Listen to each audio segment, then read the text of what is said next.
Hello बेटा, welcome to the second lecture of economics. इससे पहले हम फर्स्ट लेक्चर को दो पार्ट्स में देख चुके हैं बेटा। आज हम लेक्चर नंबर सेकंड को स्टार्ट करने वाले हैं और आज की क्लास का टॉपिक है बेटा प्रोडक्शन पॉसिबिलिटीज कर्व। देखिए बेटा, it is an very important topic, आपके again examination point of view से बहुत इंपॉर्टेंट टॉपिक है बेटा। जैसे कि आपको फर्स्ट लेक्चर के सेकंड पार्ट में बताया गया था कि central problem of the economy का जो टॉपिक है वो इंपॉर्टेंट है आपके एग्जामिनेशन पॉइंट ऑफ व्यू से। इन द सेम मैनर ये पीपीसी प्रोडक्शन पॉसिबिलिटीज कर्व भी आपके लिए एक इंपॉर्टेंट टॉपिक है बेटा। चलिए पढ़ते हैं प्रोडक्शन पॉसिबिलिटीज कर्व को। पहले एक बहुत इंपॉर्टेंट बात समझ लीजिए बेटा, हम इकोनॉमिक्स में दो टर्म्स बार बार पढ़ने वाले हैं। एक तो है टर्म कर्व और दूसरी है शेड्यूल। ठीक है बेटा, अब इन दोनों टर्म्स में क्या आपको इंपॉर्टेंट बात याद रखनी है। अगर किसी भी टॉपिक का आप कर्व सेक्शन पढ़ रहे हैं देन इट मींस कि आप ग्राफिकल प्रेजेंटेशन की बात कर रहे हैं। जहां पर भी बेटा कर्व वर्ड लग गया समझ जाना कि आप ग्राफिकल प्रेजेंटेशन की बात कर रहे हो बेटा। और जहां पर भी वर्ड लग जाए शेड्यूल तो समझ जाना कि आप टेबुलर प्रेजेंटेशन की बात कर रहे हो। ठीक, और जिस भी टॉपिक के दोनों चीजें हैं, जिस हर टॉपिक में आप शेड्यूल भी पढ़ोगे फिर और कर्व भी पढ़ोगे, तो बेटा दोनों की डेफिनेशन में केवल इन दोनों टर्म्स का ही फर्क होगा। यानी कि जैसे कि प्रोडक्शन पॉसिबिलिटी कर्व की डेफिनेशन में आप बोलोगे कि ये ग्राफिकल प्रेजेंटेशन है और प्रोडक्शन पॉसिबिलिटी शेड्यूल की डेफिनेशन में आप बोलोगे कि सर ये टेबुलर प्रेजेंटेशन है। बाकी पूरी डेफिनेशन सेम रहती है। चलिए अब समझते हैं दोनों टॉपिक्स को साइमल्टेनियसली धीरे धीरे करते करते चलेंगे। पहला जो टॉपिक हम शुरू कर रहे हैं बेटा वो है अब हमारा प्रोडक्शन पॉसिबिलिटीज कर्व। सबसे पहली बात तो बेटा कि ये जो टॉपिक है बड़ा लाडला टॉपिक है इस चैप्टर का। इस चैप्टर का ये इतना लाडला टॉपिक है बेटा कि इसके बहुत सारे नाम रख डाले हैं। देखिए मेन जो सबसे कॉमन नेम है वो है प्रोडक्शन पॉसिबिलिटी कर्व। अब इसके बाद इसका नाम आता है प्रोडक्शन पॉसिबिलिटी कर्व के बाद आएगा बेटा फ्रंटियर। फ्रंटियर उसके बाद आएगा प्रोडक्शन पॉसिबिलिटीज बाउंड्री। इसके बाद आएगा बेटा ट्रांसफॉर्मेशन लाइन। बेटा इसके बाद है इसका नाम ट्रांसफॉर्मेशन कर्व। देखिए बेटा कितना लाडला है।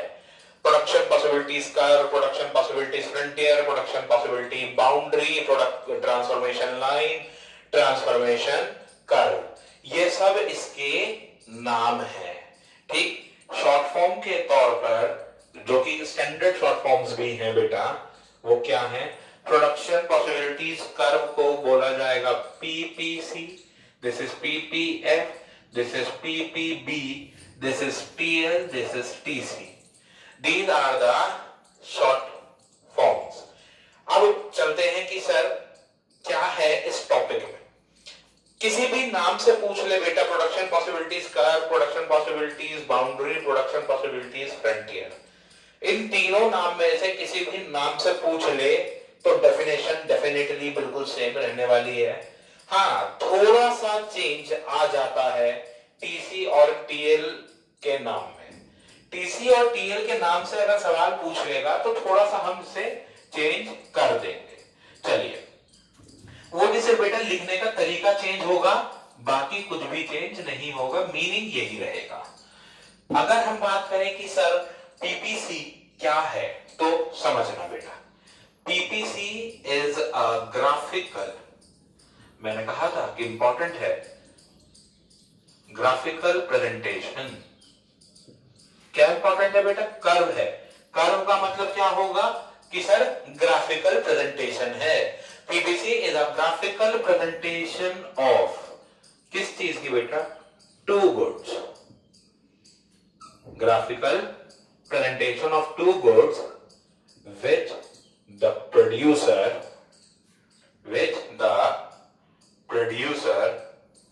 can produce, which the producer can produce with the given resources and technology, given resources and technology, ये इसकी डेफिनेशन है। क्या है, graphical presentation of two goods.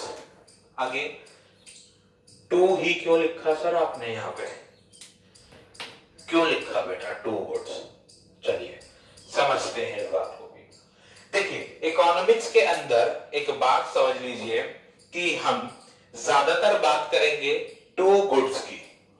हमने एक बेसिक सी assumption ले रखी है कि sir only two goods can be produced in the economy. हम आगे अभी इस बात को भी पढ़ने वाले हैं।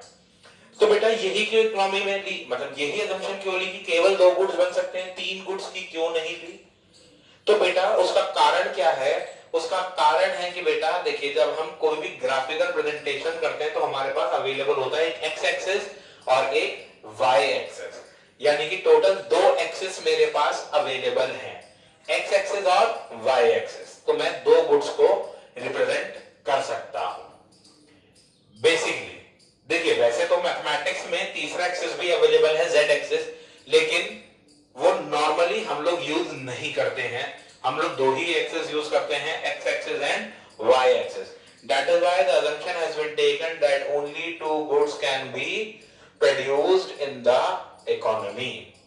ठीक, तो अभी क्या है समझेंगे, एक ग्राफिकल प्रेजेंटेशन है बेटा किसकी, दो गुड्स की, जो एक प्रोड्यूसर प्रोड्यूस कर सकता है with the given resources and technology, मतलब जो रिसोर्सेज उसके पास अवेलेबल हैं। मैंने लास्ट क्लास में बताया था बेटा आपको कि सर रिसोर्सेज जो हैं वो लिमिटेड होते हैं, तो लिमिटेड रिसोर्सेज हैं उसके पास, और जो टेक्नोलॉजी उसे दी गई है उन सबको यूज कर कर वो जो बना सकता है दो गुड्स, उन दो गुड्स के प्रेजेंटेशन को, ग्राफिकल प्रेजेंटेशन को प्रोडक्शन पॉसिबिलिटीज कर्व के नाम से जाना जाता है बेटा।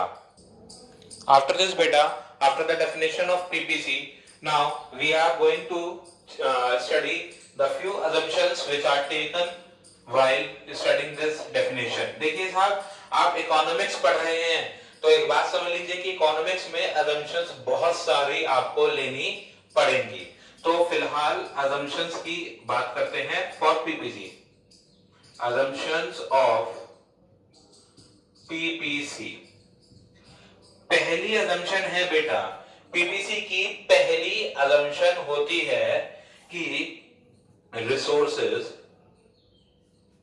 are fully and efficiently utilized।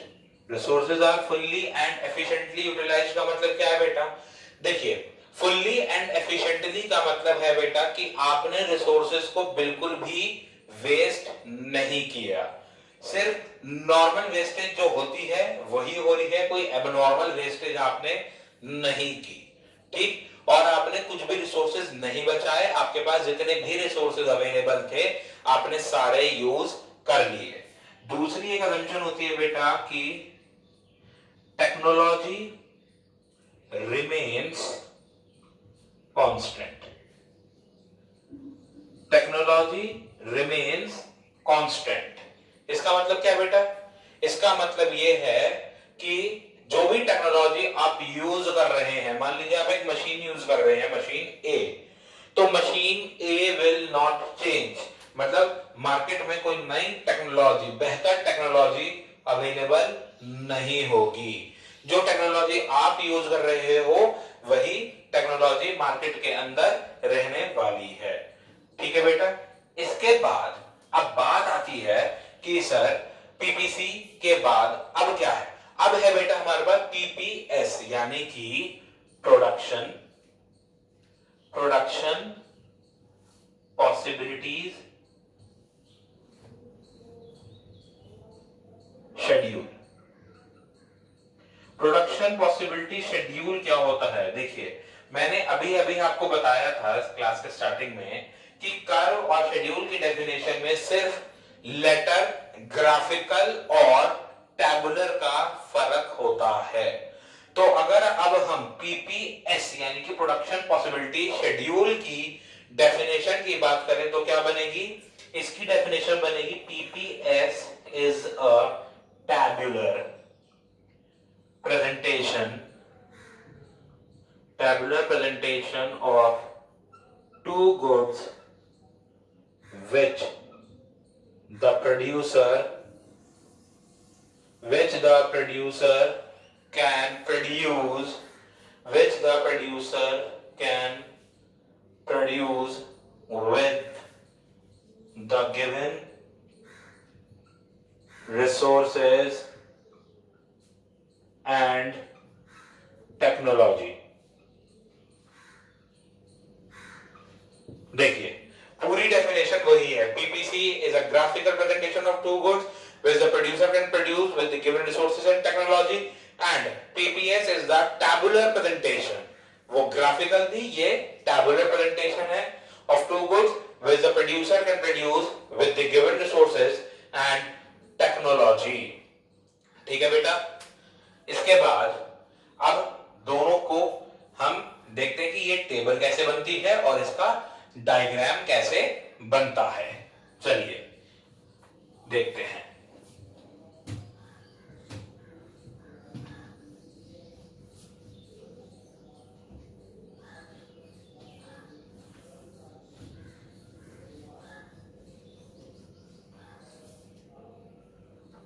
देखिए अगर हम बात करें बेटे पीपीएस की, प्रोडक्शन पॉसिबिलिटी शेड्यूल की, तो कैसे बनेगा?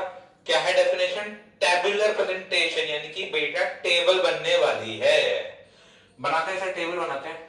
चलिए दो गुड्स हैं तो हमने पहले भी ये टेबल ली थी। हम टेबल और चेयर, हम कारपेंटर साहब की बात करेंगे कि ये बना सकते हैं टेबल और चेयर। ठीक, चलिए अब क्या बनेंगे समझेंगे। अगर बेटा ये सारी चेयर बना ले सारी वुड से तो टेबल नहीं बनेगी। अगर टेबल का प्रोडक्शन इंक्रीज करते हैं तो चेयर का प्रोडक्शन डिक्रीज हो जाएगा। अगर ये टेबल का प्रोडक्शन और इंक्रीज करते हैं तो और डिक्रीज हो जाएगा। अगर और इंक्रीज करते हैं तो और डिक्रीज हो जाएगा। अगर और इंक्रीज करते हैं तो और डिक्रीज हो जाएगा। देखिए हमने फिलहाल एक टेंटेटिव टेबल बनाई है। हमने ऐसे ही फिगर्स क्यों ली, इसका हम रीजन जब इसकी प्रॉपर्टीज पढ़ेंगे तब, यानी कि इससे आगे जब हम प्रॉपर्टीज पढ़ेंगे तब हम जान जाएंगे बेटा। फिलहाल देखिए combination A B C D E, अब ये टोटल 5 कॉम्बिनेशंस हमारे बन गए। ठीक बेटा, अब इसको ना ग्राफ पे प्लॉट करते हैं। तो ग्राफ पे प्लॉट करने के लिए बेटे हमने दो एक्सिस अपनी ड्रॉ करनी, एक्स एक्सिस, वाई एक्सिस और पॉइंट ऑफ ओरिजिन। देखिए labelling is very important. Labelling के मार्क्स होते हैं बेटा। अगर आप लेबलिंग नहीं करेंगे तो आपको नंबर सेक्रीफाइस करने पड़ेंगे। चलिए अब बेटा कौन सा गुड कौन सी एक्सिस पे लें? सर बचपन से पढ़ता आए हैं कि जो ऊपर गुड लिखा होता है उसे हम एक्स एक्सिस पे ले लेते हैं, जो नीचे लिखा होता है उसे वाई एक्सिस पे ले लेते हैं। हाँ बेटा बचपन से आपने ऐसा ही करा था, लेकिन अब आप ऐसा नहीं करेंगे। अब आप क्या करेंगे उस बात को समझिए। अब बेटे आपको एक चीज का ध्यान रखना है, ऐसा नहीं है कि जो गुड ऊपर लिखा है उसे एक्स एक्सिस पे डाल दो, जो नीचे लिखा है उसे वाई एक्सिस पे डाल दो। नहीं, आप एक चीज का ध्यान रखेंगे कि देखिए जो भी गुड इंक्रीजिंग ऑर्डर में है, जो भी गुड इंक्रीजिंग ऑर्डर में है उसे एक्स एक्सिस पे डाल दीजिए, और जो भी गुड डिक्रीजिंग ऑर्डर में है उसे वाई एक्सिस पे डाल दीजिए। हालांकि इस टेबल के साथ तो ऐसा ही हो रहा है कि जो गुड ऊपर लिखा है उसे एक्स एक्सिस पे ले रहे हैं हम, और जो नीचे लिखा है उसे वाई एक्सिस पे। लेकिन ऐसे नहीं कि बस वो ऊपर लिखा है, क्यों? क्योंकि गुड एक्स आपका इंक्रीजिंग ऑर्डर में है और गुड वाई आपका डिक्रीजिंग ऑर्डर में है। टेबल्स इंक्रीजिंग ऑर्डर में है, so they will come on x axis. तो सर हमने टेबल यहां ले ली और चेयर हमने यहां ले ली। अब ऐसा मानते हुए बेटा कि आपको प्लॉटिंग तो आती ही होगी, हम थोड़ा सा आगे चलते हैं कि इसकी जो शेप बनेगी बेटा वो कुछ हद तक आपकी ऐसे बनेगी। जब आप प्रॉपर प्लॉटिंग कर लेंगे बेटा तो आपकी शेप ऐसे बनेगी। ठीक, नाउ नेम दीज पॉइंट्स। अब ये पॉइंट कौन सा है बेटा और ये पॉइंट कौन सा है? देखिए, ये है हमारे लिए ए पॉइंट और ये है हमारे लिए बी पॉइंट, सॉरी बी नहीं E. This is the E point and this is the A point according to this table. कैसे? देखिए, यहां पर ये बता रहा है कि टेबल तो 0 बनी है बट चेयर्स 100 बनी है, so this is the point. Table के लिए एक्स एक्सिस का 0 और वाई एक्सिस पे हमने पॉइंट मार्क किया। और ऐसे ही ई पॉइंट में था कि टेबल्स तो 40 बनी है और ये पॉइंट 0 का है, सो हमने मार्क कर दिया, नेमिंग हो गई। ठीक, now this shape is known as concave shape. इसे हम कॉनकेव शेप के नाम से जानते हैं। प्लीज बेटा आप ये टेबल और ये डायग्राम ड्रॉ कीजिए। चलिए बेटा, आपने नोट कर लिया होगा। अब टॉपिक है हमारा properties of production possibilities curve. Properties of PPC. देखिए बेटा, बेसिकली 2 प्रॉपर्टीज होती हैं। पहली प्रॉपर्टी है PPC is downward sloping left to right. ठीक, पहली प्रॉपर्टी। और दूसरी प्रॉपर्टी है PPC is concave to the point of origin. बेटा पहली प्रॉपर्टी को समझेंगे अब कि PPC is downward sloping left to right. मैंने अभी आपको बताया था कि जब भी आप पीपीसी का डायग्राम बनाएंगे बेटा, तो पीपीसी के डायग्राम में आपको जो चीज ध्यान रखनी है वो ये है कि the good with increasing order will be placed on x-axis and the good with decreasing order will be placed on y-axis. This is because of property number 1 बेटा, क्योंकि प्रॉपर्टी नंबर 1 कहती है कि पीपीसी इज डाउनवर्ड स्लोपिंग, यानी कि ऊपर से नीचे आएगा बेटा। तो देखिए, जब रिड्यूसिंग ऑर्डर वाला गुड y एक्सिस पर हम डालेंगे तो it will give downward slope and left to right, मतलब कि लेफ्ट टू राइट, यानी कि जब इंक्रीजिंग ऑर्डर में होगा तो मूवमेंट होगा लेफ्ट टू राइट। तो इस प्रॉपर्टी के लिए आप हमेशा याद रखेंगे the good with increasing order will be placed on x axis and the good with decreasing order will be placed on y axis. अब बात आती है दूसरी प्रॉपर्टी की कि that PPC is concave to the point of origin. बेटा देखिए, concave shape ऐसे होती है, क्यों बनती है ये हम अगली क्लास में समझ पाएंगे, क्योंकि अगली क्लास में हम जो टॉपिक पढ़ेंगे वो होगा अपॉर्चुनिटी कॉस्ट, और उस अपॉर्चुनिटी कॉस्ट में हम पढ़ेंगे कि why PPC is concave to the point of origin. ठीक है बेटा, अब जो अगला टॉपिक हमारा आता है वो आता है बेटा हमारा ऑब्जर्वेशंस ऑफ पीपीसी। अब ऑब्जर्वेशंस ऑफ पीपीसी समझेंगे बेटा आप। ठीक, अगला टॉपिक है हमारे लिए observations of PPC. Observations of PPC. चलिए साहब, ऑब्जर्वेशन ऑफ पीपीसी समझते हैं। ऑब्जर्वेशन ऑफ पीपीसी में क्या है बेटा, देखिए मैंने ना टोटल 3 पॉइंट्स लिए। This is point P, this is point Q and this is point R. ये 3 पॉइंट मैंने पीपीसी पर लिए। अब हम इनसे इसकी ऑब्जर्वेशन को समझते हैं।